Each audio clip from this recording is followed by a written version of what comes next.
boy. You don't even know shit. Nah, I ain't balling, bro. I'm definitely not balling yet.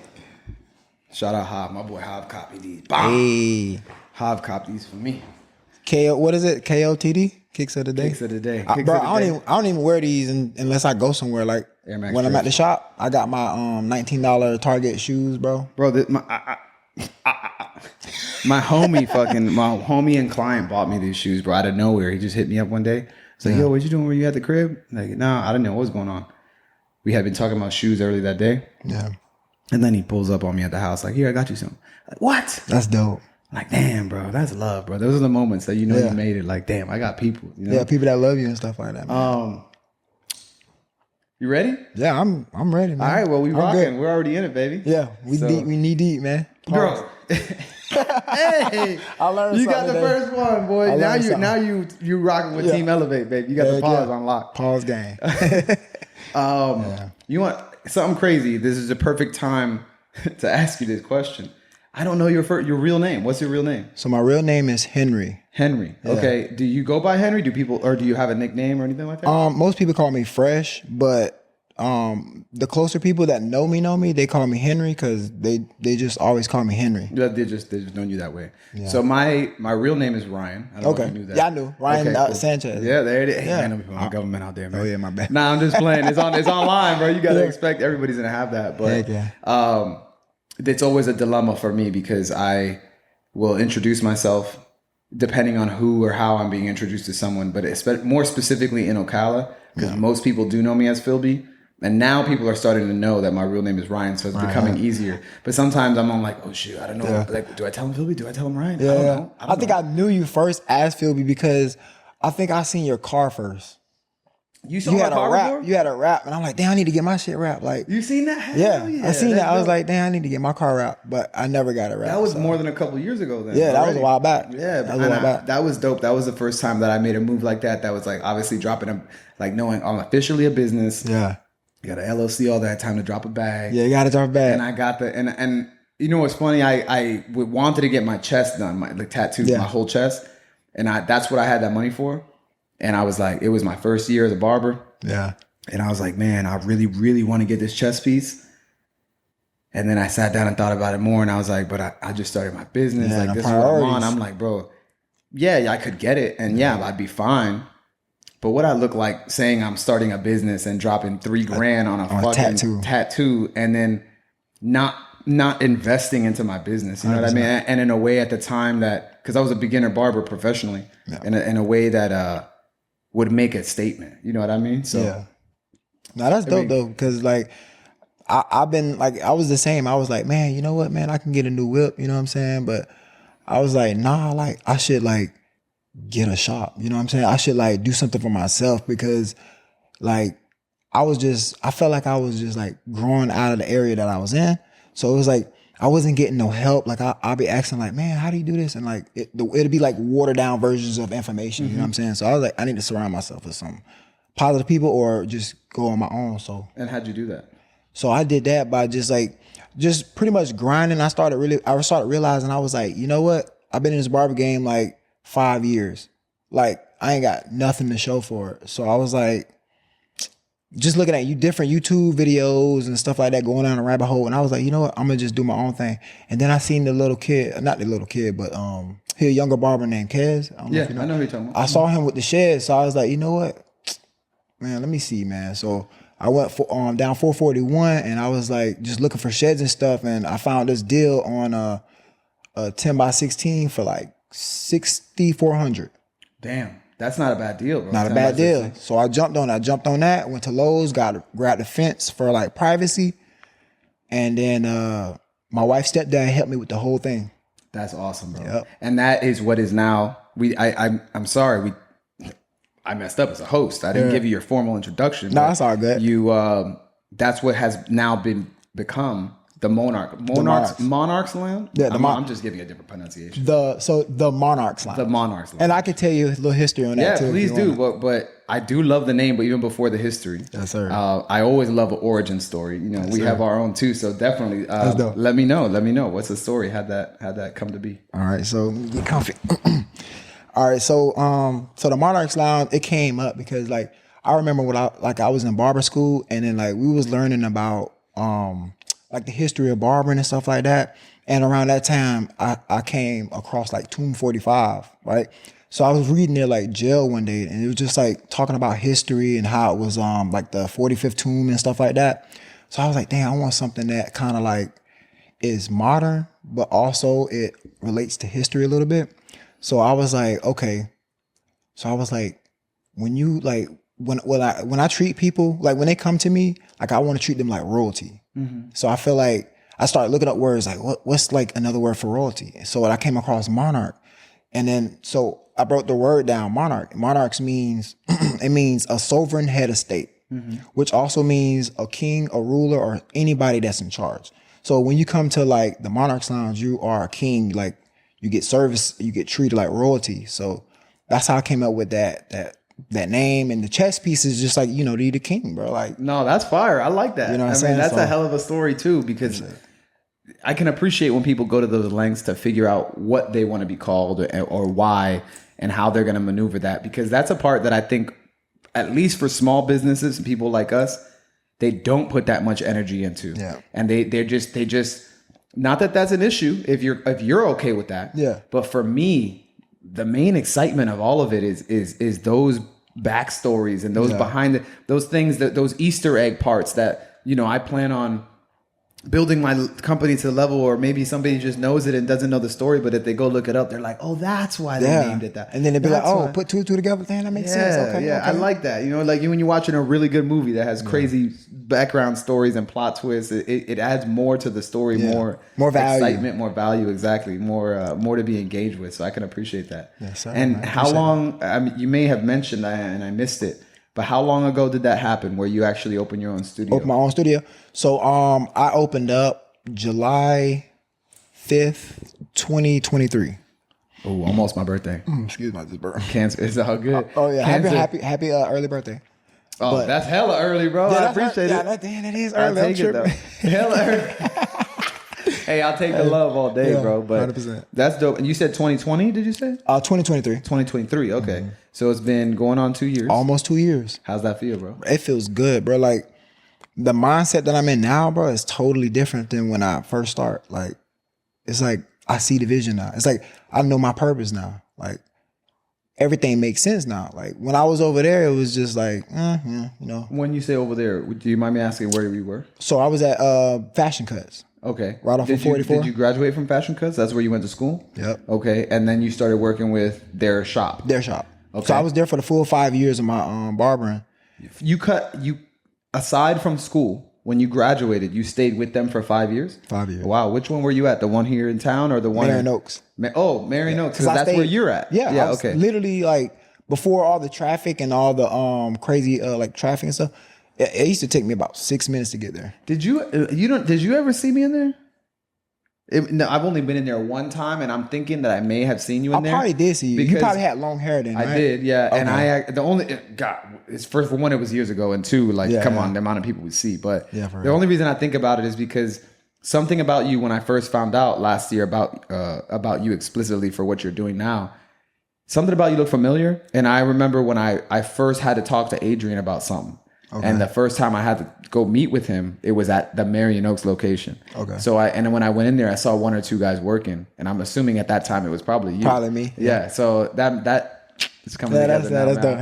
That's dope. So take me to the beginning, bro. Like you've been 2 years in your own private studio, and 5 years before that in a shop after school. Mm-hmm. Where did your experience or journey in barbering even begin? And actually, if I could take you even further than when you started cutting hair, but what was your childhood experiences with barber shops or barbering in general? And what was your perception of that before you even decided to make the decision to move in that direction?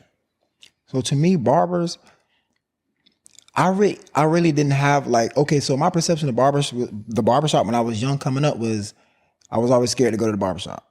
Why? Because I didn't want to be like, oh, I'm next. You know what I'm saying? Like, I was young. You didn't want that attention? I didn't want that attention. Okay. I've always been like that. Like, even now, like even in this setting, like I'm getting used to getting outside my comfort zone, because that's the only way you're gonna like get anywhere in life. You know what I'm saying? But back then it's just like I never used to like go to the barbershop. I try to like get an edge just so I can get out quick, and then my dad be like, "No, you can go back in there and cut that for real." Because that was my question. It was like, didn't you want a fresh cut? Like you didn't think about it. You weren't thinking, "Let me get a fresh cut." You were just thinking, "I'm trying to get up out of here." I'm trying to get up out of there. But for, if I can dig a little deeper, go ahead. For what reason? Because like at that time, if you can remember, something was making you not want to be there. Other than just having to say you're next. I think honestly it was like I didn't want to be there. Plus, if I didn't spend all the money, I would take the rest of the money and go get snacks and shit. Okay. Right across the street, because it's always been like a little convenience store. So, and then he'd have to spend more money. But I just didn't really want to, like when it was like the days where it was like nobody in there, it was cool because I get right in there, get my hair cut, and then we leave. So you didn't like the environment, like for whatever reason, where you were at that time, the barbershop didn't seem like a welcoming environment to you where you felt comfortable being there. It seemed like something you couldn't get comfortable with. You were just constantly like, I'm not trying to be there. Yeah, it wasn't like too bad. It was just like I remember like you know how kids be like come to the barbershop like Like, you didn't want a haircut. Yeah, at least you just one or two kids. I didn't the want one a who wants haircut, them and the one who doesn't. Right. I wanted to be where I was, like at home, playing with my siblings or doing whatever. So it was more that it was to you it was an unnecessary chore. Yeah. You're like, oh great, like, okay. Man. So it wasn't. I'm not even paying for my haircuts. So it wasn't necessarily about the experience of the shop. It was just another thing you had to deal with, and then be on the spot, and then I feel that. So then, how'd that lead to you becoming a barber? So the barber situation is crazy. So this is where it gets really deep, right? Because a lot of people don't know this side of me because I present and carry myself in a different way. But so the barbering thing came. Okay, so the first time I ever like cut was I seen this guy. He was a little younger than me in the neighborhood. And he was like, "Oh yeah, I could be the best barber." Blah blah blah. So I saw him like cutting people in the neighborhood. I'm like, man, that's probably easy. So how old are you here at this time? 33. No, now cool. But how old were you at that time? I probably was like, man, I had to be like about 17. No. I was younger than that. Probably like 16. Okay. So late high school. So yeah, so I was like still in high school, and then I picked up some clippers, fucked somebody up, and I was like, nah, this ain't for me. So then fast forward, right after high school, got in some trouble, you know what I'm saying? Did some time, did about 3 years, got out. But see, the thing is, all right, when I was in there, I picked up a hustle, which was barbering. But this is how it was. Like when I went in, I had the waves, right? And I knew this guy, his name was Cordero. He had waves too. So he was like, "Hey bro, I learned how to cut hair with razor and comb, bro. We can cut ourselves. And that way we ain't gotta like pay nobody trays and shit to get our hair cut and shit." And I was like, "Okay, show me." So he was showing, he was doing it on himself first, boom, boom, boom, just hit my crown, blah, blah, blah. So we started doing it and we started getting better. But I started getting way better. And then I started adding edges to it. And then people started saying, hey man, what you charge? Shit, cake and roll, bro. We in the county jail. Man, county jail. Man, cake and roll, bro. Cake and roll. So I started getting cakes and rolls and stuff. I was like, damn, okay, that's cool. So then when I got out, like I wasn't really on it. I was cutting kids in the neighborhood because I thought it was pretty cool. And I used to get myself what I thought was a taper. And, just keep my... What I thought, the clarification. Yeah. So I wasn't even like flicking up, bro. I didn't even know how to... just digging straight in there. I would go like with the grain with like no guard, and then like close it halfway with the grain, no guard, and then close it with the grain. So I thought I was doing... You got a little step ladder. Yeah, so I thought I had my little thing. I was just doing it backwards. So I ended up meeting my wife, and then, I was kind of like dibbling dabbling in the streets a little bit. So she was like, man, you be cutting hair, you kind of good with it. You should like go to like a barber school or something like that. So I was like, barber school. I was like, damn, maybe I should. So I went, was looking and stuff, and Adrian school was like the cheapest school. So I was like, I'm gonna just go here. So I went there and went there, did like 9 months there, and I was in the shop. And like the love was not even there, you know what I'm saying, at first, because it was like, I'm just doing this to get out of the street. Like, I ain't really got no love for it, It was just an option. It was an option. So which it is for a lot of people. Wait, I'm glad we're talking about this because I like originally I was trying to be a salesman, but my record, like every place I was trying to go for sales, kept like denying me because of the little situation. You know what I'm saying? Yeah. But I was like, damn, you know what I'm saying? Like nobody. But I was like, barber, you can make money. You know what I'm saying? So I went to a school, and then he was like, oh, I got the perfect place for you. Stuck me out there to 484. So I was doing 484 for like 5 years. But the thing was, I was just like lost. I was just cutting. It was a placeholder for you. You were doing something you knew was better than what you were doing, but you didn't really know why or where it was going. Right. So I was doing my thing for a little bit, and then one day it hit, because obviously at this point I'm out of the streets and all the money that I accumulated is like going down. So now I like need to make some money. So I'm like, man, I gotta tighten up. So I started like doing house calls and doing all this crazy stuff. And then COVID hit. I started taking off. I started promoting more on social media. And then like people started hitting me up from different cities. Hey bro, can you cut me up? Like I heard you doing house calls through like word on the streets. My wife, she knows her. Yeah, because it was dead back bro, it was crazy. Yeah. Like my wife, she her mom knows a family over there in Citrus. I don't know if you know what that's like. Yeah. So they got a farm over there, and it was like 11 like workers, like the Mexican workers and stuff like that. They do horses, the Pasifino and all that stuff. Those are, by the way, those are beautiful horses. Bro, to work with, man. nice. When you see them dancing them and stuff, ooh, bro, they're beautiful. Them things. I like it. Bro, I see them all the time. Like I could have got that trains them. By the way, we gotta.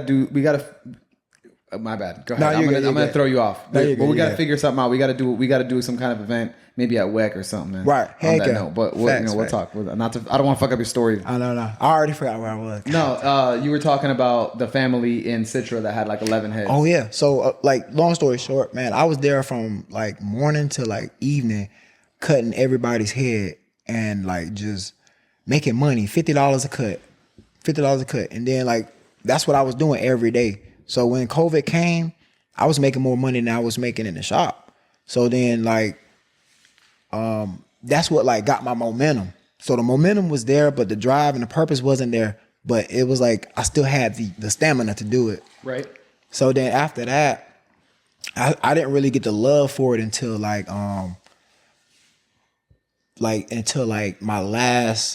fifth year. Because like, wait, I'm sorry to cut you off. Yeah, you go. Fifth year after you left fashion, or right about fifth year, almost there? Cause towards the end. So I was at Fashion Cuts for 5 years. Okay. And then I've been on my own for almost 2 years. Okay. So and then COVID hit. You were already on your own. Well, the COVID, I had fast forward. I was like, COVID. Yeah, because it's 2023. You said you started. So okay. So this is where I got a disconnect. When you did the story through COVID, where your stuff really started taking off, you were saying is that when you fell in love with it, or No, after? I didn't. After that. So it was even after that. Okay. With the COVID story, that's where my momentum came in. I'm like, okay, I can make some bread out of this. To make like, business, right? Right. But you were still at fashion, or at that time? I'm still at Fashion Cuts. Okay. Still at Fashion But Cuts. running home calls, right? Home House calls. Yeah. So he was like, man, look, I got to shut the shop down. So that's why I was doing house calls. Right. So I started doing that, and I was big on that all through Marion Oaks. All my clients was like, okay, I'm cool. $50. Okay, hell cool. yeah. Come cut me and my son. They're like, they getting cuts. All right, bet. I'm making more money. So fast forward through that, he opened back up. So it was regular prices again. And I was still doing my house calls, but then like I started seeing like it's this dude, his name is Brandon. Brandon Herrera. I know who you're talking about. He moved to Atlanta. Yes. I don't know him, by the way. Shout out Brandon. I don't know him, but I came into the game here in Ocala starting to network when he was on his way out. Yeah. So we did connect on Instagram, not personally. Like we didn't necessarily speak or anything, but I know who you're talking about. There's love there. You know, I've seen what he has going on. Which I'm inspired. Awesome. I'm inspired. You know? Like I've always reached out to him and talked to him because we went to the same school, but he was night school and I was like day school. I would like to get with him. If you could link me with him to get something going, that would be good because I have a few people in Atlanta that I'd like to make a weekend trip and just get a few shows done over there. Yeah, I definitely. You can come with us. You know what I'm saying? That'd be dope. Yeah, hell yeah. Nah, but like he was in the shop with us, right? But he wasn't there that long. But it's like I saw him excel, and I'm just like, man, he's getting good quick. Like what is he doing? So then he just took off and just created this new life. So I was like, dang, you know what? I like that. You know what I'm saying? Like I want to be sort of like that. So I started taking people that were like around here and started like using them as inspiration, like because they're local people. So I was like, damn. So my 5th year, with all that in my head, I was like, man, I'm 30. I think I was like in my 30s already. I'm like, man, I ain't doing nothing. So I was like, I took a trip to Vegas just to like get some inspo. Came back. Can I pause you here real quick? Yeah. But let's say around this Vegas trip time, you're 30 years old. That was my 30th birthday. 30th birthday. You're feeling how you're feeling. Mm-hmm. Are you looking at where you're at in your life right now and thinking, I'm fucking up? Or like, I'm not doing enough? Or are you thinking, everything's going well, I'm on the right track, I just got to figure it out more? At that time when I was 30? When you're turning 30, you're going to Vegas and you're still figuring this out. Where is your mind? I think because this is the thing that a lot of people lose sight of, whether it's people who want to aspire to positions of business like we are, or barbering or anything, is not just the phases that we've gone through, but where our mind was during that phase. Yeah. So where was your mind during that phase when you're going to Vegas, 30th birthday, and you're saying, yo, I got to figure this out. I see this guy's made all this progress. I see where I've gone. I know the potential, but where am I going and why? Where's your mind at that time? So at that time, I felt like, I was like, man, I need like some visual motivation. So I was like, fuck it, let's go to Vegas. So I grabbed my wife, we went to Vegas. I seen that shit and I was like, man, I want more of this. Like, I need this. Like, look how people coming through. We at the dispensaries, people coming through like spending money like it's nothing. Like it's nothing. I'm just like. So you're looking at that point, is it primarily financial for you? Are you thinking it's financial, but it's the freedom that they have right now. It's what the finances get you. It's not that you're not hyper focused on the money. But the finance is the tool, right? And the tool is gonna get me what I need. Like the tool, like you use for ads, right? That money, the old me would have been like, man, I don't want to spend this money. But the new me is like, no, spend it. Because that's what's going to bring more of that. You know what I'm saying? And then like, once I came back, I was like, okay, Adrian came in with the shop, 20 grand, right? He's like, man, I'm about to go put down on my new house. So I'm like, man, I counted up the years. I was like, boom, boom, boom, boom, boom. I've been here 5 years. I done paid this man $40,000 in booth rent. And I ain't got nothing to show for it. I don't have nothing. I paid him 40 grand and I ain't got nothing to show for it. So it clicked. I was like, I got to have my own. Because that's how he was able to accumulate all this money.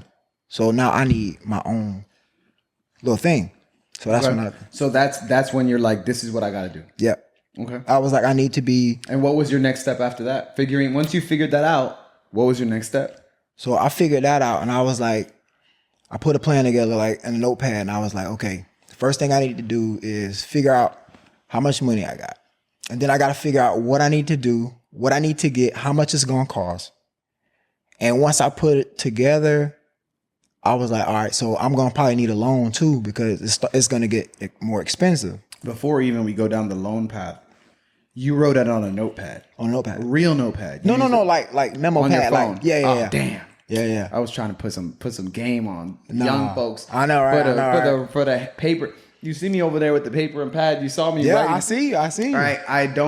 I use my notepad in my phone too, obviously, all the time. It's with me. It's easy. Yeah. I can copy paste shit. But man, there's something to writing something down. Yeah. It feels better. Yeah. It feels, to each their own. But it feels better for me.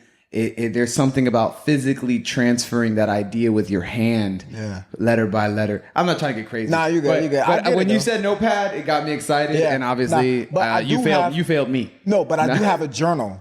Okay, and good. I do write in that journal, and I've been trying to stick to it. And I fuck that up all the time. I fuck it up too, but you always got to think like this. There's always tomorrow. Listen, thank you. I see us building a quality friendship here. I'm gonna text you tomorrow morning. Hey, yeah.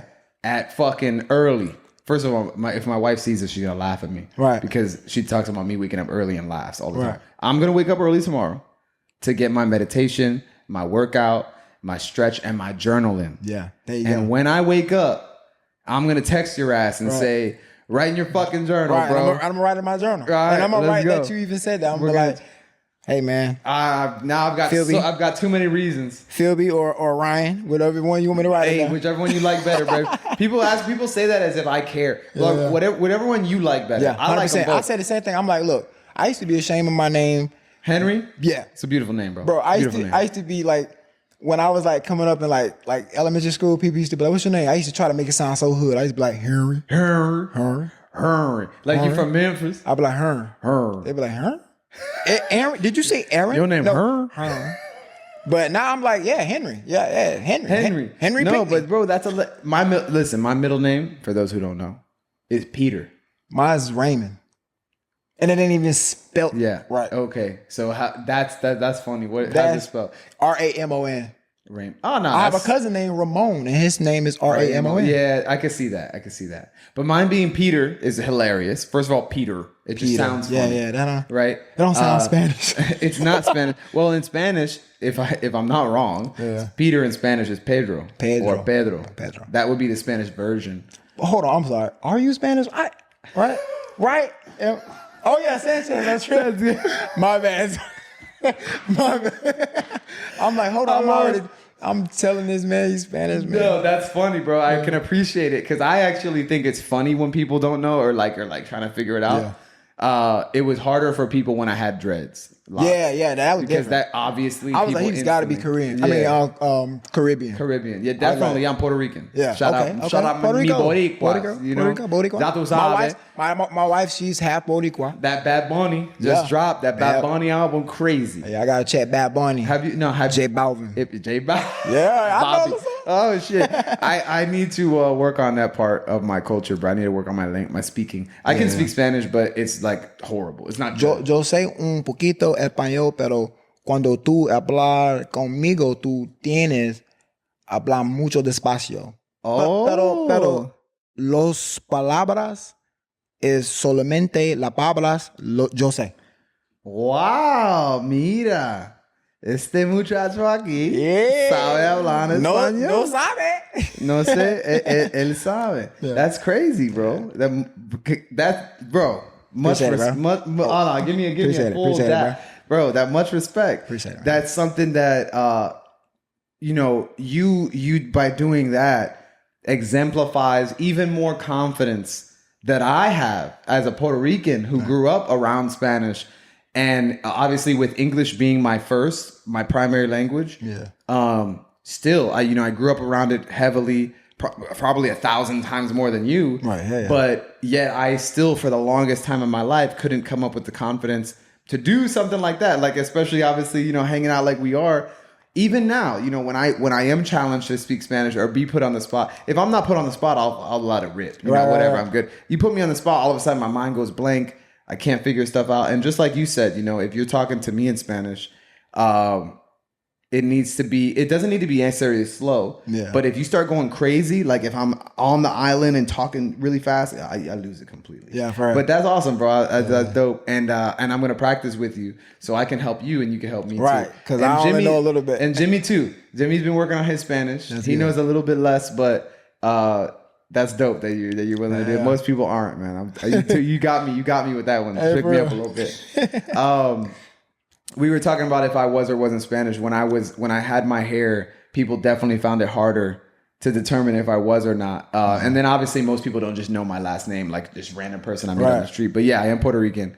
And to be honest, I don't even remember how we got on the Puerto Rican topic that we got so far. You shook me so much. I think we were talking about languages. Ooh. Hold on. We got to bring it back.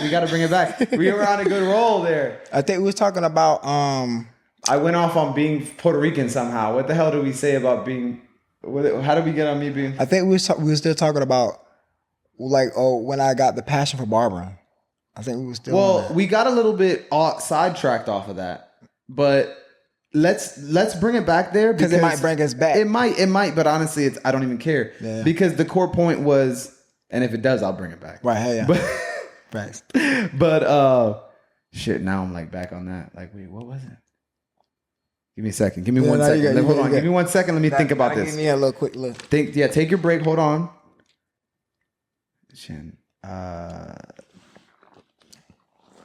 So I know I was talking about. Okay, forget it. Forget what I was gonna say because I was trying to remember what I was gonna say. What's more important is when you talked about your vision and your passion, you saw, I like you said, it wasn't about the money, right? It was about the freedom that money affords you, and that's what your mission is, and likewise for myself, right? Yeah. But what about that helped you find purpose in barbering to give you the mission and the drive to go solo like you did? What was it about that made you decide to do it? Just do it. So I know you checked the finances. It was that, but it was also emotion because like I'm not putting nobody out. I'm not putting Adrian out, but I just didn't feel valued as a barber. Right. I didn't feel like I was part of a family. Even though I've been there 5 years, I didn't feel like value. And that's okay. Like it is what it is. Like as a business owner now, I get it. Everybody has different needs. Right. I feel like I need the support, you know? So I wasn't getting it there. So like I get a lot of support at home. I get even now, like my daughter come bring me stuff, like knock on the door, Daddy, proud of you. Like, you know what I'm saying? Like I get love when I'm home. So it gives me more drive because I'm like, well, I'm home. I can open late if I want to.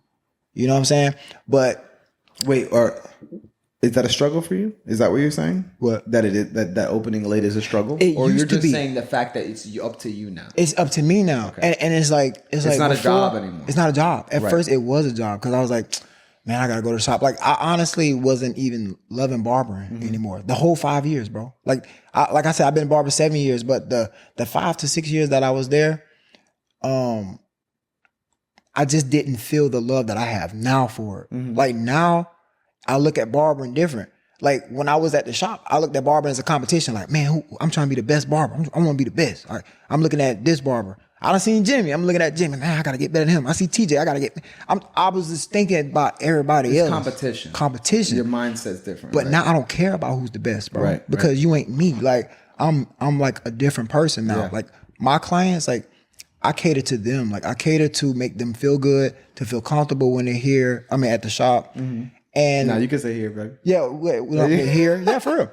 But it's just like now it's just like I have a new passion because it's not like you said, it's not about the barber.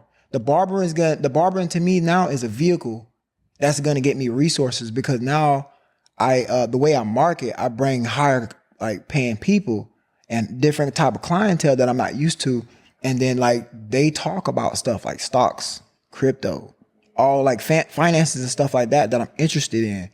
And like even a couple of them recommended books, man, and got me reading books. Like I don't read like actual books, but I get the audio book because the audio book is where it's at. First of all, my first statement to that, and these interruptions may be exactly why we got off track because of me. That's all good. I take full accountability. It's cool, bro. But this is if you're going to be friends with me, bro. This is how I be talking. Right, it's cool, it's just bro. Natural. It's sometimes I do it, but I know what this is, so I. Yeah, no, but I'm talking about this happens all the time. Right. Yeah, so when you say, look, it almost happened again. When you say that that your clients are putting you on and showing you this kind of energy, what is it about that?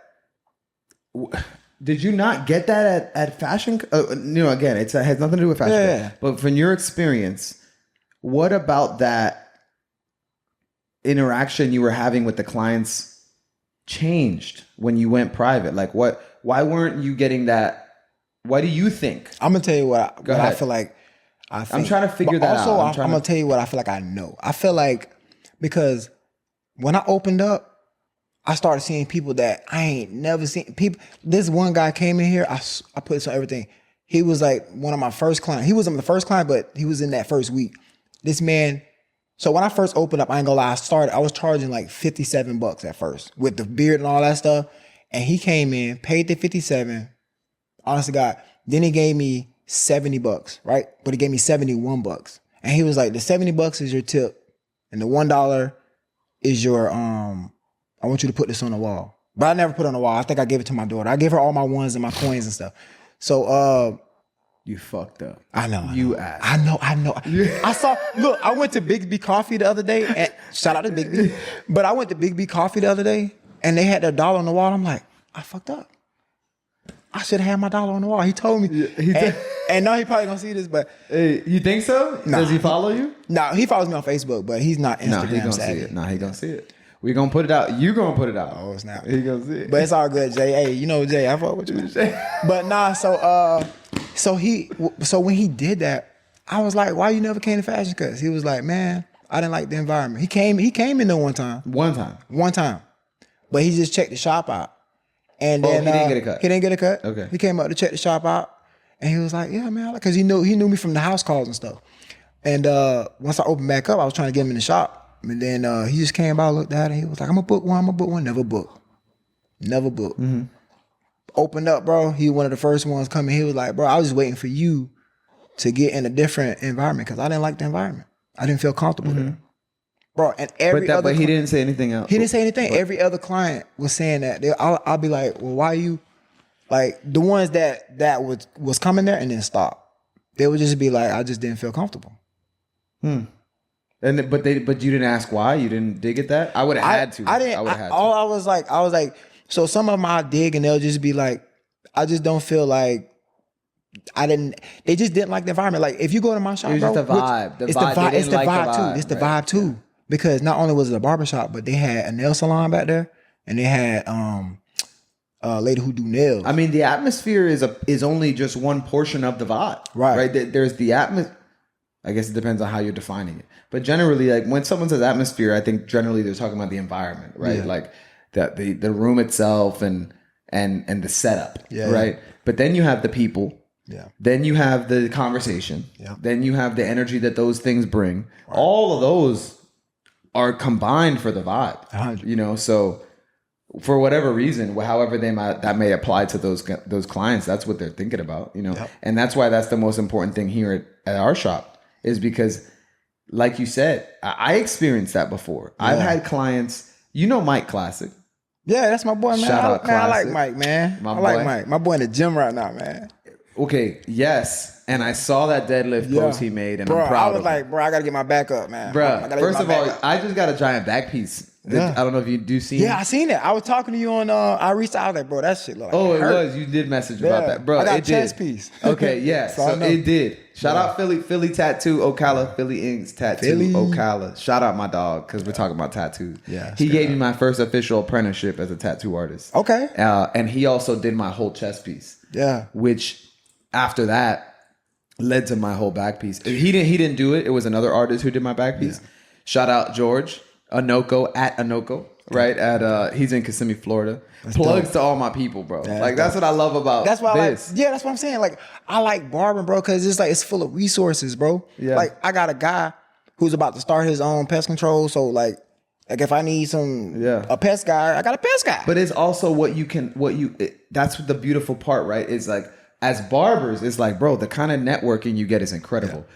But then on the flip side, it's like, if you can understand that and leverage that for your people too, and show love and put people on and show like, yo, I'm with you, but you're with me. Yep. So where if we rock together, wherever I get put on, you're getting put on. You know what I'm saying? And that's love. And that's why I totally agree with that, because I feel like with my clients, I like to share game. Hell yeah. Anything I know, bro, I be like, even like the young guys, I be like, bro, you ain't even got to be out here in these streets, bro.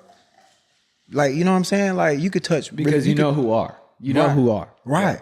So I'm like. I do the same thing. Exactly. I be on that OG shit. Bro, I be on the OG. I'm an OG now. First of all, whatever you had going on, so you understand. Yeah. Right? And you're from here, which is something I don't have. I'm not from here, from Ocala specifically. Not too far, shout out. But I wasn't popular either, so. I wasn't popular either. Oh, I feel you. Yeah. But what I mean is you understand certain parts of the decision making that goes into what they're doing. Yeah. And the perception or lack thereof. Yeah. And when I talk to them, how I also do you have little brothers and sisters? Yeah, I got brothers and sisters. Okay, how many? So, oh man, a lot. Oh man, your sisters. Pops is putting in work. Pop, boy, look, Pop. Shout out to Pop. Shout out, Pop. I'm a third, by the way. Okay. So it's in January too. Hell yeah. Oh, that was it. What? Sanchez. Is that where we got off track? We were talking about nicknames and names. Yeah. Sanchez. Because I was like, "Are you Spanish?" And then you're like Sanchez. And I was talking about Nick. Let's go. That's what it was. Let's go. But do you remember the? Yes, and I'll get there maybe, but we're on a whole nother path. Yeah, we'll see if it comes back around. Facts. Maybe we have to do a round 2. Yeah, hey, but for right now, Pops, you're a third. Pops, I'm a third, and but what was it though? See that you were talking about? Fuck. Damn, that'd be crazy if I remember the other one and can't remember right? This one. I know. You hold on. Give me a second. You're a third. Pops was in the mix. We're talking about your. Oh, you understand the mindset for the jits, the YNs. Yeah. The YNs, you feel me? I got put onto the young lingo now. I got Joey. I just found out. Have you peeped Joey? You know, bro, Joey's cool. Joey's a young boy. I don't know him. I know him from social media, but he looks like a genuinely cool guy. He is, bro. He's a beautiful person. He looks like a skater. I used to skate back in the day. He's a scooterer. Oh, okay. He's a scooter. A scooterer. Scooter. He's a scooterer. Scooter. Skur. Yeah. That's how we got in. You were talking about her. And her. Yeah. And Philby. We're going to come back to this. Yeah. Put a pin in this one. We're coming back. Her and Philby. Right. When I was trying to be Yes. But okay, I'm so glad, man. Because we redirected, but in the back of my head, I'm sitting here like, bro, you got this. You know what we was on. You fucking know. Yeah. All right. Yeah. So, YNs and trying to put them on game. Mm-hmm. That's something that I've encountered plenty of. By the way, continue to shout out Joey at Joey Fades. Hey, for real. Joey Fades, Jimmy Fades with a V, Elo 88, and my boy Mikey Clips. Them boys in here, man. Them my boys. Shout out Elevate Barber. I'm in y'all territory. Everybody. And we got Fresh Blends. Fresh Blends is your tag. Fresh Blends. Or you can Fresh. It don't matter. Like I'm thinking about changing the name. I'm thinking about just Henry now. Really, man. Don't even worry about that. The Monarchs Lounge. Monarchs Lounge. That's what it's really about. Shout out the Monarchs Lounge. That's what I need to put my attention on the Monarchs Lounge because I'm like, man. That's the transition. Can we put a pin in that one too? Because there's 2 of them. Yeah. So it's transition to the Monarchs Lounge from Henry, and then it's the her. And Phoebe. All right, we're gonna put a pin in those. Right. But right now we're talking about the YNs, man. We talked about our homies, our young boys, and that's a part that I've encountered a lot. By the way, when I allow you to speak now, I'm going to step up, but don't continue to speak. I'm just going to check the cameras. Okay. But that man, I've had so many that you see doing things and making moves, and where we were was understanding that you don't know where they're coming from because you've been there, done that. You understand. 100%. You have enough friends and know enough people, have enough family who knows where and how and why these things happen. Yeah. You can't necessarily just blame the person. Yeah. Right. Yeah. If you want to be ignorant about it, yeah, sure, it's your choice. Yeah. Right. Absolutely. Right. But your choice based on what? Based on what education, what information, what communication, all of these things that are not your choice. Yeah. That's what develops the situation for you to make the decisions you make. So you can't blame just the person, right? Yeah. So you take these kids and you want to say, hey, look, I don't want to tell you what to do. Yeah. I'm not here to be your dad. Yeah. I'm not here to be your big brother, right? I'm here to show love and show you that I see what I see and I want to help you come out of it. Exactly. And I want to help you get out of it. And I want to help you see that definitely is not the best way for you, even though I know it seems that way to you right now. Yep. I totally get that, but it's not. And I'm going to try to help you in the best way that I can, being me, being authentic, and also showing you that, like, bro, you ain't got to listen to me. Yeah. And I want you to, for you, not for me. Yep. And it's all love no matter what you choose. And I'm going to be here for you and I'm going to support you. I'm not going to do nothing to hurt you. Yeah. But I don't want you to continue to do things to hurt yourself. Exactly. And that's the hardest thing as a barber in our community to do, is to know the impact that you have on the kids. And then even when they come in, and I say kids to anybody younger, just for the sake of generalizing, anybody younger. And honestly, it even applies to people that I have that are older, that are older in age, but not in experience mentally. Or not mentally and not emotionally, not spiritually. It's like, yo, just, but if you don't, If you don't heed my advice, if you don't follow, it's okay. I'm still gonna love you. I'm still gonna show love. 100%. But you are making the choice. So now that I know that I've explicitly come to you with this information, now that I know that, and now that I've given you this, now it's your choice. Now I know definitively for me that it is your choice. Exactly. And that if you decide to continue down that path, it's on you. It's on you. Yep. And I'm still gonna love you. And I'm still going to be here to help and support you. Yeah. But I'm not going to bend over backwards against everything I've established and against everything I've built and against everything I stand for to help you when I know it was a choice. When I didn't know it was a choice and when there was a chance that it wasn't a choice, then I have reason. 100%. But once I know that it was a choice, then it's on you. And when you decide to change it, I'm going to be here. Yeah. But until you do, these doors are open to you to the extent that you don't bring me bullshit. Right. You know what I'm saying? Exactly.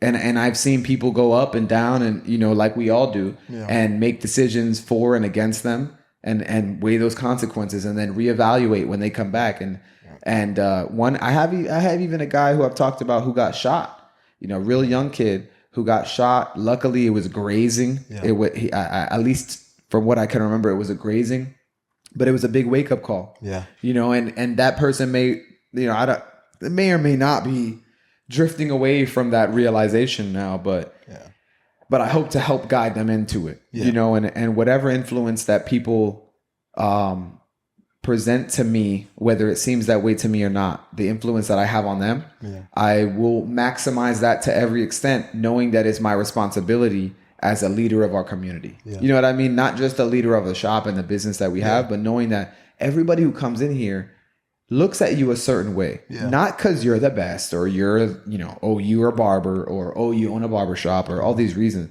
but because where you're at is different from where they're at. Mm-hmm. And their perception of that is vastly different than you would ever understand. 100%. So your impact on everything you do, whether you realize it or not, is high on everyone who comes through here, especially when they come through regularly and they're able to start seeing, whether you know it or not, they start seeing how real you are and how about your business you are and how genuine you are. And that's right. Cause I want to speak on that. Please do. I know I've been on a rant. I'm sorry. No, you're good. Please do. No, but you're right. Because it's like, I'm starting to see like the young ones that I do cut start to like kind of dress like me, wear like the same type of jewelry, hats like me. And it's like, it's only because I pour so much value and love into like the words that I be saying to them, because like I know what's out there. I've been there, bro. Like I've been a trapper. I've been a robber. I've been in jail. I've been to prison. Like I did programs, bro. I did shit my whole life, bro. Like none of these tattoos I got on my body come from the tattoo man, bro. Mm-hmm. It's all this shit up the road, bro. So I've been there, done that. And then once I express that to them, they're more humble about it, because it's like, damn, this guy actually like went there. Like, you know what I'm saying? I show them my tattoos because I be like, look at this shit. Like this shit was, I got my chest piece for a pair of Reeboks. A pair of Reeboks, bro. Shit, that's a lot less than I paid. Shout out Philly Inks again, boy. Hey, shout out to that one guy. You owe me a pair of Reeboks, motherfucker. You feel me? No, but go ahead. But it's just crazy because like, bro, it's so much potential out here. And then it's like a lot of these kids, they don't have their dads in their life. And that's what makes me an active dad, because I look at these kids that their dads are not there, bro. And you had yours. I had mine until I was like 12. But I had that father figure, and I know what it looks like. If you don't mind me asking, is he still with us? Yeah, he's still. Yeah, okay. They just, my mom and dad, they divorced. Yeah. But you had a relationship. I had a relationship with him. I was his youngest son, so all my brothers were already like right now I'm in my 30s, and they're probably late 40s. Okay. So like big gap. My dad's older. He's like in his 60s. But the thing is, put in work, boy. Shout out Pop, boy. I'm the youngest seed, boy. You better be paying attention. Your youngest seed doing his thing, man. Look. Hey, come on, man. But shout out Monarch's Lounge. Baby. Monarch's Lounge, appreciate it, bro.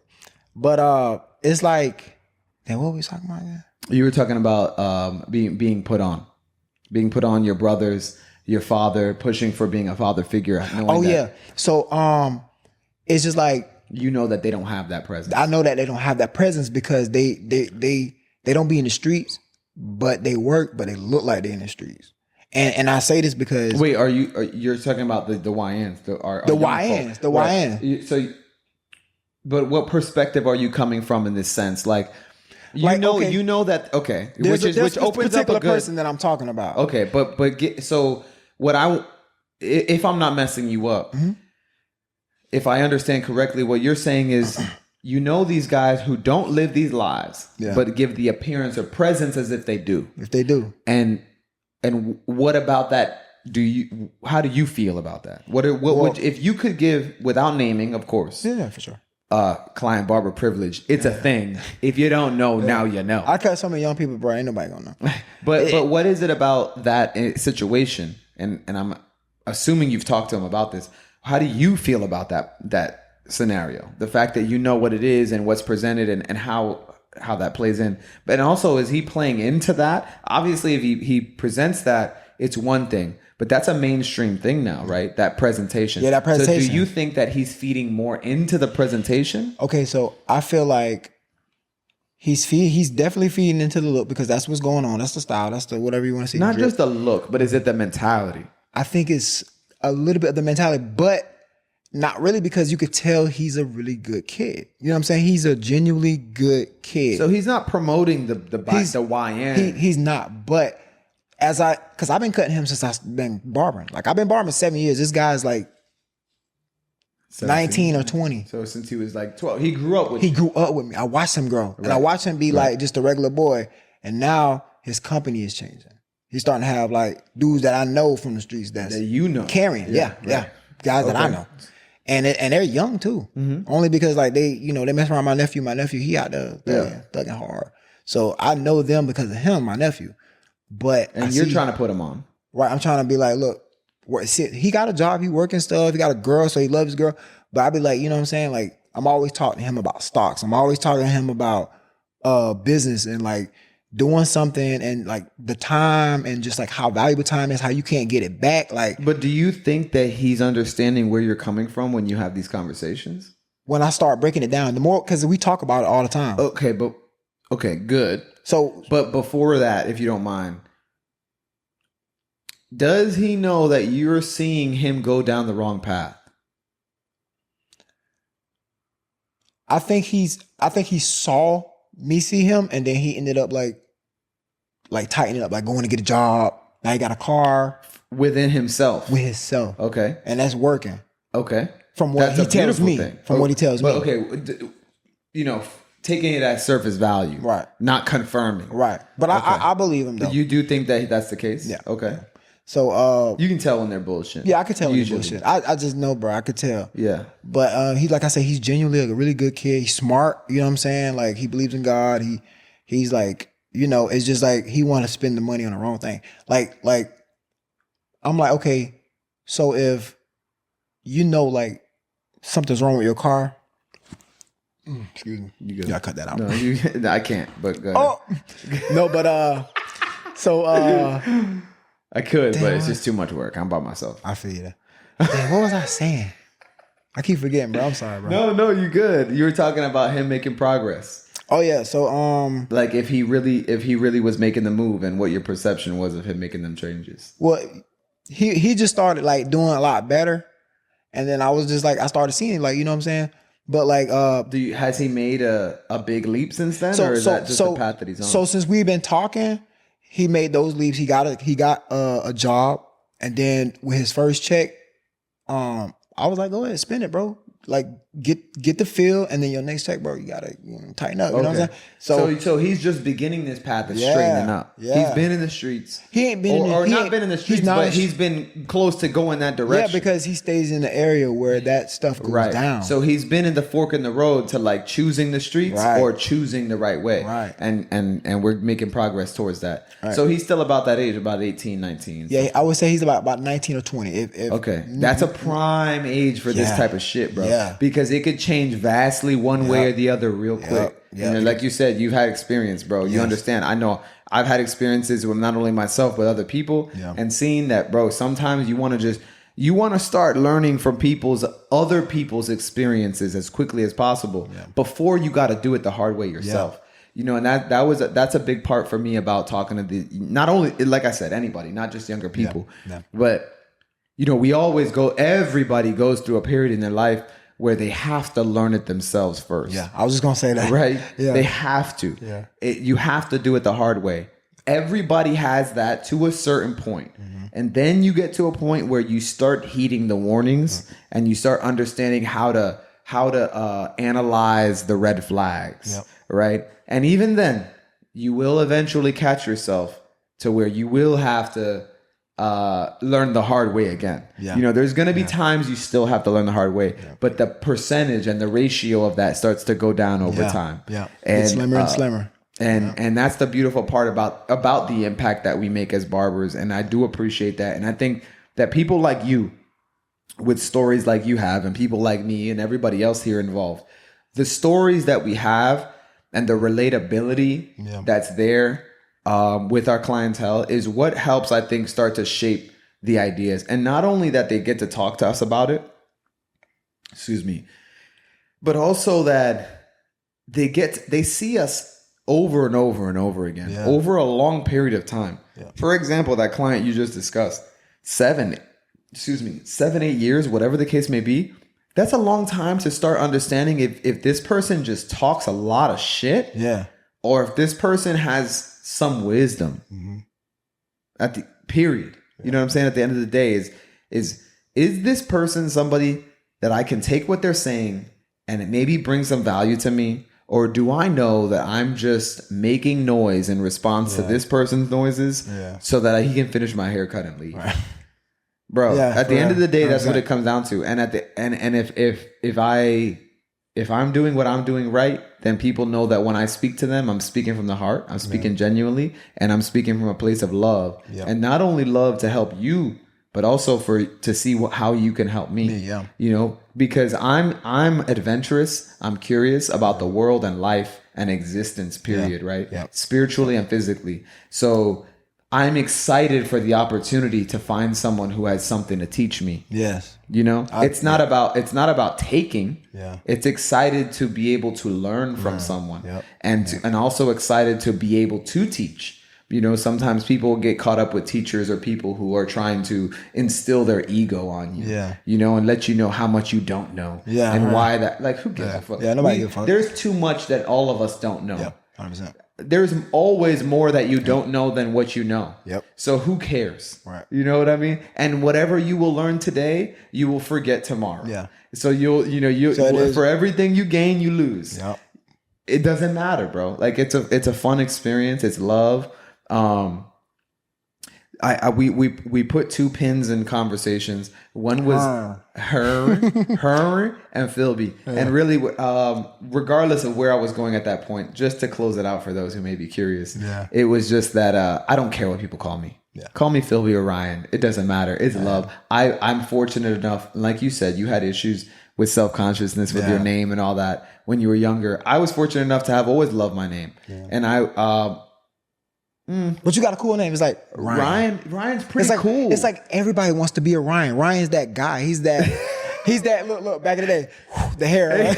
I'm Ryan. Hey, I appreciate it. My hair never did that. Yeah, I know. But it's right. It's like it's cool. But I understand what you mean, bro. And it's love. And I always felt that way. I never felt like my middle name. I thought was like, damn. When I was younger, I thought, damn. Peter, you gave me Ryan and you fucked me with Peter, bro. But I appreciate it now. You know what I mean? I like Peter, and I love Ryan. I've always have loved Ryan for what it is. And for those who don't know, it means I don't know if you know what your name means, but mine is Little King or Young Royalty. Right? It's a Celtic name. That's dope. For back in the day. And yes, I mean Celtic, not Celtic. Celtic. People think that it's Celtic, right? So yeah, I've always loved my name. I thought it was cool. I picked up my nickname in middle school over time, and it just took off. And when I started cutting hair, it worked with the fades idea. And also at the time I had a lot integrated with my home address and my phone numbers and things like that. So I didn't want it to be too personal right off rip. I didn't know anybody here. I didn't know what the vibe was, you know, so I had to kind of create a separation there. But now that we are where we are and things are moving and whatever, you know, this is what it is. So people, you call me what you call me. I don't care. I love both both my names. Yeah, I got to that point. I've grown, man. Like Henry, bro. That's when you think about Henry, you think about business. Like Henry. Yeah. Like if I'm looking for a job and I write Henry Pinkney, You're gonna hire me because you sound I sound like I'm hiring Henry all day. Henry. Listen, I used to be a corporate recruiter. I don't know if you knew that. No, but I used to work for Chewy.com. Okay. And another corporation at one point in time. As a recruiter, do you know what a corporate recruiter does? Is it someone who just recruits people to some organization? Yeah, exactly. Exactly It's what you would in the assume. name. Like. Exactly what you would assume. Right. But most people would, I don't know, make some kind of definitive approach to like the military when they hear recruiter. Right. Mm-hmm. But it's the same thing for corporations. I get it's anyway. Yes, absolutely. So, I fucking forgot where I was going with that. But yeah. It's not just me. No, hell no. It happens all the time, bro. It happens when you get excited in conversation. But I forgot what the hell I was saying. I do that all the time with my clients too. All the time. It's not a podcast thing. It's like this. It's like you be talking about blah, blah, blah, and then y'all start talking about blah because y'all was talking about blah. And then that blah led to this blah. And then it's like what were we talking about in the beginning? It's like, who cares? They don't even who the fuck? Just finish cutting my all we know is we know what we're saying when we're saying it. That's it. Who cares? Yeah. But yeah, so I was a corporate recruiter, and I don't know how that applies to anything I was saying. Oh, Phil B and Ryan. Yeah. So yeah, I was saying I was a corporate recruiter. If I came across a Henry, I'm like, hell yeah, I'm finna hire Henry. That's where I was going with that conversation. But at the end of the day, it comes down to you. It always comes down to you and what you bring to the conversation at the table. And it's never about all the things that may persuade somebody otherwise until that point. And that's why, even though if somebody has boundaries or limitations on what they will accept, let's say I am a corporate recruiter and Henry does put in an application. If I'm going to discard you for anything on that application before meeting you, that was going to happen anyway. Yeah. And it doesn't matter. And that obviously shows that, at least for a person like me, and I assume now like you, that you don't want to work with that team anyway. Right. Because if they would discard you for anything that without meeting you, unless it makes sense for the situation, that it's not worth your time. Because it's not until you meet somebody that you know for sure. Right. Just like, you never judge a book by its cover. Same thing with the name. But even more so as you get old, we're talking about Henry. I told you what my name means. What does Henry mean? Do you know? I don't know. You never looked it up?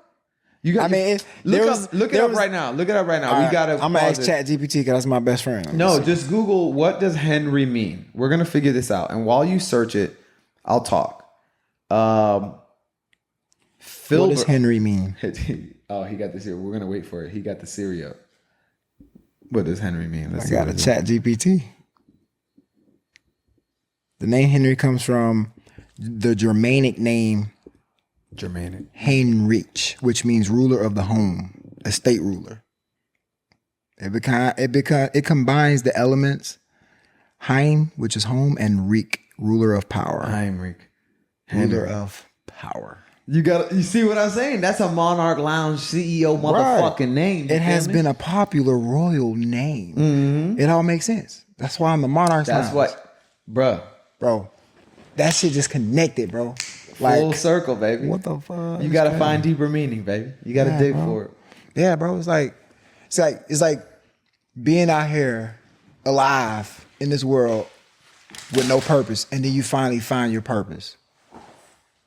Like, I know my purpose, bro, because my purpose is to help people, bro.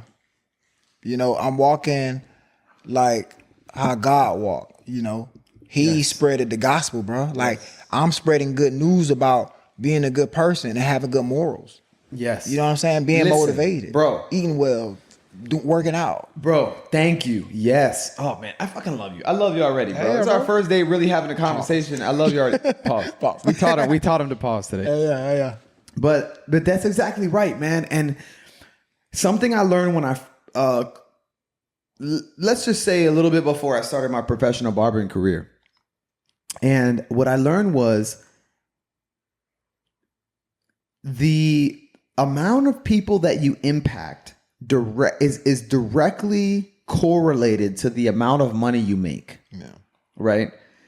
So to put that in perspective, I had a professor in college teach me this, right? And help me understand this. I wish I remember his name. He was one of my favorite teachers of all time. Dang, you got to remember the name. Bro. I still remember my kindergarten teacher's name. Okay, no, elementary, high school. Shout out Miss McLaren. Shout out Miss McLaren. Shout out many teachers that I have, but definitely Miss Green. Miss, damn, you put me on the spot. I forgot. Dang. Listen, but shout out Miss Green because I remember you, Miss Green, and I can't remember this other teacher. Right. But anyway, forget the teachers. Let's get back to keep me on track. Help me. Oh man, I can't bring you back. Dang. We was talking. Why were we talking about teachers? That's how we're gonna figure it out. Oh shit! It's happening too fast for us today. Pause. That was a pause moment right there. Too fast, bro. Like, hey. Oh shit! Oh man, I was on a roll with what I was about to say. It was good. It was good. You felt it. You felt it come. Pause. You felt it coming. All right, no, but it was good though. We was on a roll. Hold on. This is coming back to me. So what were we just talking about? That's how it's gonna come back. What were we just talking about? We were talking about teachers. Your teacher. Yes. Okay. What I learned in marketing. Thank you. Brought me back. Yes, okay. So what I learned in one of the main things I learned in marketing, right, was that the impact, the amount of people you impact. Thank you so much. The amount of people you impact is directly correlated to your income, right? So to put it in perspective for people, it is, and let's say an NFL play. It was Super Bowl just happened. Shout out the Eagles. Shout out Eagles last night. They won the Super Bowl. Philly. 2025. What Super Bowl was it? Do you know the number? Shit, because I never know, and by now the numerals are fucked. Yeah, if you think I'm gonna remember what the fuck that I got regular watch. I got the digital watch because I don't even like to look at time. I don't like to tell time. I got an analog watch, and I only use this watch if I'm by myself. Yeah, so I can count it. Right, there you go. If somebody asks me, if you ask me in person what time it is, I'll look at my watch, and if it ain't 12, 3, 6, or 9 something, I'm looking at my phone, bro. Yeah, me too. Like, if anybody asks me, bro, I got to have, even with this watch on, bro, I'll still be like, oh, it's 9:53. Bro, you know what I'm saying? And I can tell it, but I'm not good enough that I'm not using it all the time to be able to just look and know. Like, instant. Like, motherfuckers who wear Movados, shout out Movado. Hey, I'll take one. I own one. You own one? I don't have one. My mom and my pops. I think my dad has one. My mom does. But I love them. They're dope. Yeah. Shout out Carlos Nieto. I was gonna wear it, but I was like, I don't know if that's doing too much. Like, no, hell no, bro. You do your but thing. this is my favorite because I ain't gonna lie. Shout out Movado, but my battery's dead, so I was like, I'm gonna just put the watch that work on. No, definitely props for wearing the working one. That's why. I haven't worn a non-working watch before. I've worn it plenty. But that's the only I definitely it's funny because I wear this because I can't use a Movado, but then I still catch myself pulling out my phone, even though I'm wearing this. Yeah. Anyway, 100%. Another fucking total sidetrack. I know, man. My bad. I do it, bro. Like, it's like I'm the sidetrack king, bro. Like, I don't know how I do it, but I do it. Shit, bro. I don't know. That last one, every other one was on me. Yeah. That last one was on you. And me. I don't even have any idea where I was going. It's crazy how quickly that happens. Yeah. Because you get so excited about a This is barber shit, bro. This barber, that's true barber, bro. True barber shit. Barber. Like, bro, you have so many conversations. Even the art of going from like individual one-on-one with your client. Well, it's different for you in a private studio, but in the shop, going from one-on-one to go into group conversation. Yeah, and then but I remember that though when I was at the old shop. Like, and then going one-on-one at the beginning. Let's say then we expand into group conversation. Whole shop. Okay, cool. Wait, a little bit of sway. Boom, we're coming back one-on-one. Yep. All right, now let's sway. There's a fucking art to this shit. It'd be like that, and then like sometimes because like. I might have a client. Sometimes clients like to come early and sit. Oh my god! So, it's okay. It's cool. Worse when you're on break though. Like, hey, bro, you about to sit and watch me eat for like 10, 15 minutes. They're like, I'm the only people that do this now. I ain't gonna lie. It's my old people. I got like 4 old people. No, I got like I'm gonna show up about like 50 minutes early. Yes, 45 minutes. Show. Oh no, go ahead. You can eat. I'm gonna just sit right here and cross my legs and read my paper, just like that. It's like, man. Reading my paper is crazy. Hey, shout out Mr. Parker. That's like one of my favorite clients though. He's got so much wisdom. I cut him today actually. Hey, shout out Mr. Parker. Mr. Parker. Mr. Parker. Shout out Mr. Parker. He's an 83-year-old professor. Listen, where? I think Chicago. He's from Chicago. He professored somewhere. There? He lives here. He lives here. He professes. He's a professor. He professes somewhere. Yeah, that's dope. Where I was going originally. Shout out Mr. Parker. Thank you for what you do. Well, hold on. He's no longer a professor, but he was. Oh, so that's why he's here. He was a professor. He was. He's retired. He's like 83. Oh yeah, he's good. He used to be a professor. So he's gonna show up early. He ain't got shit to do. Oh yeah, he ain't got nothing. Mr. Parker ain't got shit to do. Nothing. Pick up a hobby, Mr. Parker. Exactly. Walk. Walk. For real. We talked about. We were just talking about. Shit, Mr. Parker done fucked me Mr. up. Parker. Oh man. Hold on. The art of conversation, private. But man, this guy. We was talking about how we can jump from conversation to yeah. That's an art form in and of itself. And understanding that dynamic. I was gonna go somewhere else with it, but it'll come back again. Yeah. There was one more pin. I'm trying to keep track of my head. I know it's hard. There's one other one, but nonetheless, we'll go on where we're at right now with Mr. Parker because the correlation for income. Okay, yeah. Hey, Mr. Parker, shout out, but we're gonna put a pin in you right now. Right. It's all good. Pause. Is the correlation and impact. I want to bring it back to that because it's a big one. And understanding when you were talking about finding your purpose in barbering, that was a point for me that I found my purpose in barbering is because understanding, okay, it's like, okay, these NFL players, whatever, they get paid millions, right? Because they are performing a craft that they've dedicated their whole lives to excelling at. Yeah. But not only are they performing that craft that they're excelling at, but they're entertaining millions. They're providing income for hundreds of thousands within the industries that they're in. Yeah. New Era makes these hats, right? Which to me are like top of the line quality hats. 100%. And any professional sports team or vice versa or whatever, they're using New Era hats, right? Because of what New Era does. So New Era partnering with the NFL is a product of the people, of the players, right? The players who play on those teams is what creates that partnership with the two top of the line industries. You got the NFL, top of the line sports. Then you got the New Era, top of the line hats.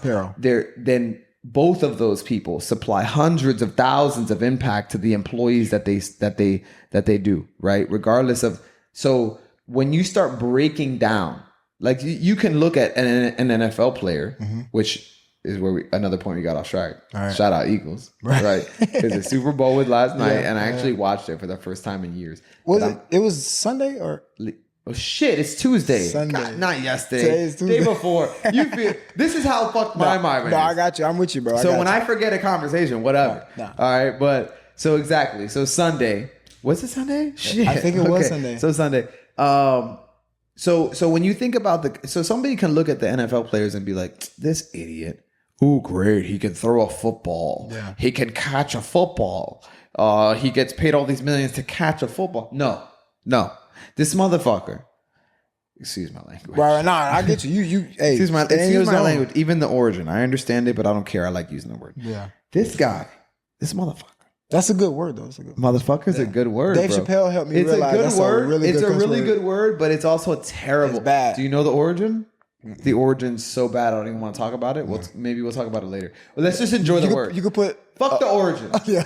This is the one time. Fuck the origin. We're not putting a pin in the origin. Look it up. Okay. But this motherfucker had spent his whole life dedicated to this one sport and to mastering it to the point of competing with every other person in the country or the world for this spot. And not only that, but then it has the impact. The impact of all these, let's say 11 guys on this one team on the one field has on everything else we just talked about, the hundreds of thousands of people, the hundreds of thousands of jobs, the hundreds of thousands of jobs that those people are contracted with, right? That's where their income starts to stem from, aside from the influence, right? So as barbers, when you understand the impact you have on the people you're around and the price, the pay per hour that you get to spend with these individuals, and to have the impact that you have, if you're not using that in the best way possible at any point in time, you're not doing yourself a service. You're doing yourself a disservice, really. And you're doing everybody else around you a disservice because you're not providing the most value you could possibly provide to your community, but also You have all these different people in your chair the next day from your community that are going to go be in your chair and then walk out and go act, be amongst the people of the community and be able to take with them anything from your experience. Yep. So if you book an appointment with me, I have an hour with you before you go back out to this community to make an impact on you in that hour.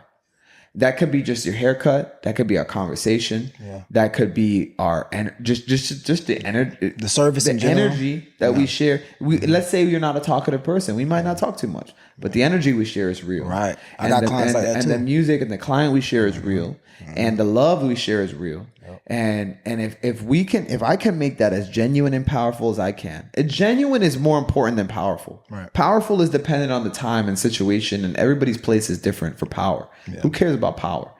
But if I can bring that the most to you that's genuine from me to let you know that I'm real and I'm giving you all that is for me, bro, that's impactful. Yeah. And most people are dealing with people who are full of shit all day. Yep. 100%. People who are full of shit to themselves. Yep. Because if I can't be real with myself, I can't be real with you. Yeah. And most people can't be real with themselves. Yep. So they're not real with anybody else around them. Yep. So if I can just spend this hour with you and be as real as I possibly can and show you love and show you the most genuine version of me that I can in this hour, so that when you leave here, you just know I exist. Yeah, yeah. 100%. I don't care what you say. Shit, if you tell people, great, fucking great. Yeah. If you don't tell people, I don't care. If you know what I am and who I am and what I'm about, I fucking love you, bro. That's it. I love you because as long as you receive value out of what I said today, that's what makes me feel good. And then my clients give me feedback because the conversations we start having about, like the conversations that it starts to be about stuff that I genuinely gave to this person as value, or I'm trying to like help this person build up. It's like now we start talking about building each other, and then like they'll be happy to come to my chair and be like, look what I did. Yeah. You know what I'm saying? And then when they come to me, I always got something going on. I'm always like, they be like, damn, you doing this now? Or you doing this? Or you trying to get into this? And I'm then like, they feel like they have to keep up with you. Right. And not in a competition. No. But like, damn, he's making moves. And I know I got ideas and I can make moves. What's the difference between me and you? Right. Nothing. Right. Exactly. And that's the point I'm trying to make to you. Nothing is. So anything you see me doing that you like, that you think is dope, ask me. Do it. Yep. And ask me. And I'm going to give you all the information I can. I'm not gatekeeping shit. Right. Me neither. I've never been a gatekeeper. Because what? Because I can only make the moves on what people have helped me achieve. Right. And I can only help you achieve what I can achieve. Right. And if I haven't achieved it, I can't help you do it. Exactly. You know what I'm saying? Or at least guide you to it. Yeah. So I'm going to show love because guess what? Most people ain't going to do shit with it anyway. Nope. Shout out Romello Duke. Shout out to my homie. He was on episode 4th episode of this show. Yeah. He's a person who's put everything I know about Instagram and ads and all that shit. It all came from him. Right. That's dope. He put me on, bro. He didn't gatekeep nothing. He was on the same energy because it's the same. And he's the one putting me on with barbers in Tampa to do the show too. Because it's love, bro. It's like, bro, most people, I could tell you all the formula. Yeah. Just like I could tell you the formula in math. Does that mean you're going to go do your homework? Nope. Hell no. Nope. I could give you all the answers right now. Or I could, fuck the answers. I could tell you how to get the answers. Right. I can give you the equation. You can lead the horse to water. I can lead you to the equation. And I guarantee if I give you the homework, what's the 10 answers? I don't know. Because you ain't do it. Yep. And you didn't understand it. Exactly. But so it doesn't matter. But I'm going to show you love by giving you the opportunity. Yep. That's what the teachers do in school. Yep. The teachers, even the ones who you think are bad, are there to at least present you the opportunity. Yep. And for whatever reasons they may be lacking to make that connection is fine. Yep. But their presence is enough. Their presence is enough to show how much more they care versus the next person. Yep. You know what I'm saying? Yep. And it's the same thing for all of us. And it's just making sure that we can make that connection and show love and show that it's more collaboration over competition. Yep. Every time. Heck yeah. Because it doesn't matter. For one, you're a Marion Oaks guy. Mm-hmm. Your business in Marion Oaks. Shout out Marion Oaks and everybody over there. Yeah, yeah. I don't fuck with Marion Oaks. Yeah. Not in a negative way. Yeah, like I don't live there. Yeah, and all my business is north of Marion Oaks. Yeah. So I'm never there. Yeah. I don't have any interaction. I don't know people like you I may know people who live there, but I don't go there. I don't interact with there. Yeah. So that's not my domain. Yeah. You know what I'm saying? You do. Like that's dope. That's good that you have that section. Anybody who deals and it's cool because I grabbed that section in the 7 years that I've been a barber because I'm not from Marion Oaks. So I'm actually from town, like from Ocala. From this side of town. I was raised over there by Howard Middle School, and in between there and the country because my grandma, she's from so like more Anthony Citra area, Reddick. All right, so you know where Howard Middle School is? That neighborhood over there. Right. That's where my dad live at. Like that's my dad's side of the family. So I was raised there, and also you know where you ever heard of Lowell? Yeah. My grandma stays out there. So when my dad and mom split, when she used to work and stuff, we used to go out there after school. Okay. Like, all the way out there to the country, and like summertime we was out the country, like you know what I'm saying, stuff like that. So you know, and you understand the impact of moving to an area that isn't so local to you. Yes. And even though that's different than my perspective of what's local, because for me, Orlando and Kissimmee and all those towns are way bigger than what we have here. But that's another part of what I've been learning while we've been here of the different dynamic and the mindset of the people, you know? So like you said, and shout out you, Next Level, shout out Next Level Barbershop. I don't know anybody at Next Level or anybody Next there. Level, I know there's a barber, I think his name's Carlos. He's like newer in the barber game. And then I met the owner just recently, like 2 weeks ago at the Wawa. We got a new Wawa. Shout out to Wawa. Just got you built. Met him there? Yeah, he was cause I was like, hey man, your hair looks nice, man. Oh, he was like, oh yeah, I'm a barber, blah, blah, blah. And he was trying to give me his card. I was like, oh yeah, I'm a barber too, man. And then we started talking, and he was like, "Oh, I own Next Level," and I was like, "Oh, that's dope." I was like, "Oh, so are you the guy with the GMC? And you got the it says barbershop with your name?" He was like, "Yes, bro. You should do it too." And he was like, "Ever since I did that, it's like I've been getting so much clientele." And I'm like, "Damn, man, I want to wrap my window." See, the fact that you got to connect me with him. Let me know who that is. Gotcha. I don't know who he is. But I forget his name, but I would bro. love. But if we could figure that out, I would. And I'm sure I can if I. Look He's not up. on social media. He's old school. You got to go to a shop. So that's even more reason. So I'm gonna go pass over there because the fact that he would have a conversation with you like that, is enough to know that he's the type of person I want to talk to. Yeah, he's cool. Yeah, it's love, bro. And like I was saying, it doesn't matter. We're in the same city. You're in Marion Oaks, whatever. But there's too many people for us to be caught up in trying to compete with each other. Yeah. The world is too big. Exactly. And secondly, even if there were only 1,000 people to pick from, which there's far more than that. Yeah. Even if there was 100%. Only 1,000, I'm gonna attract a certain amount of those people based on me and who I am. Exactly. Based on who you are, like you were saying.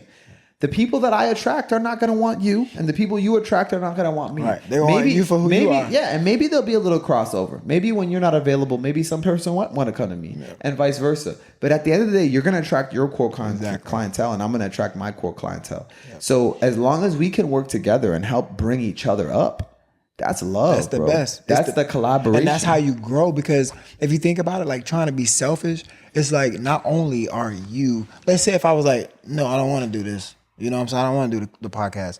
But it's only hindering me because you might not know who out there might want to connect with this. And then they might see something in what I said and want to follow me and figure out what I got going on. And then end up like telling their friends and boom, boom, boom. And now they all follow. Exactly. And, and vice versa. It's a lack of perspective on what experience and what value the opportunity can bring. Yeah. And ultimately that's what all this is about, bro. Yeah. 100%. Shit, man, we fucking went in the lab, bro. Yeah, bro. Man, I appreciate it, bro. It's been a beautiful journey. Yeah. I appreciate you coming and spend your time with me on the show. I appreciate the invite, bro. That was solid, bro. That was solid, bro. Definitely. Yes, sir. Man, to be honest, bro, we got another episode on the way because that's not enough. Right. There's more questions. Yeah. There's more conversations to be had. Yeah. And definitely I got a lot more, man. And definitely more from, when I converse with my guys, with my people here, and we have a great time, we have good conversation, but we're in the same space. Yeah. And our perspectives, although they may be individually somewhat different, they're pretty relative to each other because we're using the same space. Yeah. But you are in a totally different space. You're in a totally different area. Your timeline is totally different. Everything is different. So for us to be able to share the opportunity, share the experience, is valuable not only to us but anybody else. And that's another thing, is like bringing on people, the young barbers who want to get put on and understand, people who are thinking about being barbers, and now have people like us who are in our own lane doing our own thing and able to talk about what we're experiencing and what we're doing, so that they can watch and learn and hear and listen, and if they're willing to, and show them that we're open to help them. 100%. You know what I mean? Yeah. Because that's always what it comes down to, bro.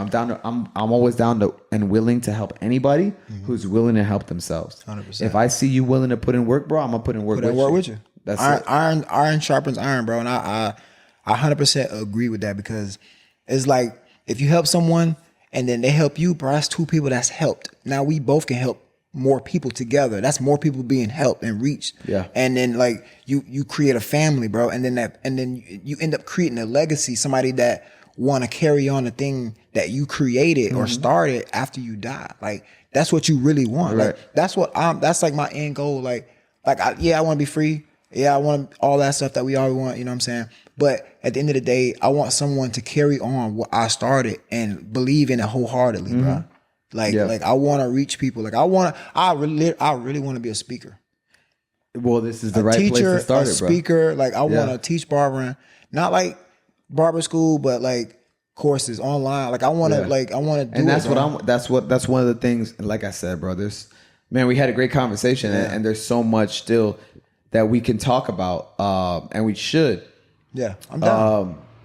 Because that's exactly down the lane that I'm trying to do. Yeah. I'm trying to create online courses. I'm trying to build a brand. I'm trying to do everything you're trying to do. So shit, we may be able to work together. Yeah, not just 100%. On podcasts, but on everything, and put in work to help people get to where they want to go. Yeah. And that's the same thing when clients come into the shop, or when they any interaction with clients is like, bro, you doing something, you're making moves, you're trying to do something, then I'm trying to help you. Yeah, I don't care. Like, as long as I see nothing shady from you, nothing that I don't respect, or nothing that goes against my morals from you, then I'm trying to help you. 100%. Any way I can, any way I can push your business, help your business, whatever. Yeah. You know what I'm saying? 100%. So that's love, man. Much love. Much love bro. To the Monarch Lounge. You already know, bro. Much love to Elevate Barbering, bro. This shit raw, bro. Like, I appreciate this. Is like a creative space, bro. Like, it's dope, bro. I'm glad that you say that, bro, because you're not the first person who's coming to here and spend a little bit of time in here, because it's your first visit. Yeah. And said that they feel like that it's a creative space. Yeah. And that's very,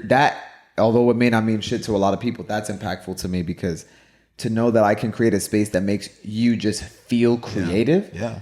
As a person who is a creative, I understand the impact that is, and I appreciate that. 100%, bro. So thank you, bro. Yeah. Thank you for coming on the show again. Yeah, bro. Thanks for having me, bro. You already know. Shout out to the Monarch's Lounge. Shout out to Monarch's Lounge. This episode's going to drop. Next time I might have my hat. Hopefully it's done. We'll make it happen. Shit, I might have one on. You feel me? Shout out Monarch's Lounge. Yes, sir. So I appreciate you. It was always a pleasure. We absolutely have to have a part 2 to this episode. Right. We won't call it a part 2. We'll call it something else. Episode, the next one. Monarch. This one will be Monarch's Lounge 2. Right, there you go. You know what I'm saying? This way it'll be about you. Yes, sir. And then this way, or excuse me, Monarch's Lounge 1. Okay. And then just Monarch's Lounge. Or what was it? Volume 1. Just Monarch's Lounge. Volume 1. We'll put Volume 1 this way. We cement the fact that we've got to do another one. Right, there you go. All right, so we'll figure out when we're gonna touch base again. I want to say on my business mindset, I want to say a minimum 6 months. Okay. We should both have made enough moves in 6 months to come talk again. 100%. Unless there's something crazy that pops off before then. Yeah. Then it's all right. We'll 100%. All right, bet. All right, bro. Much love. You know it, bro. Appreciate you. Yes, sir.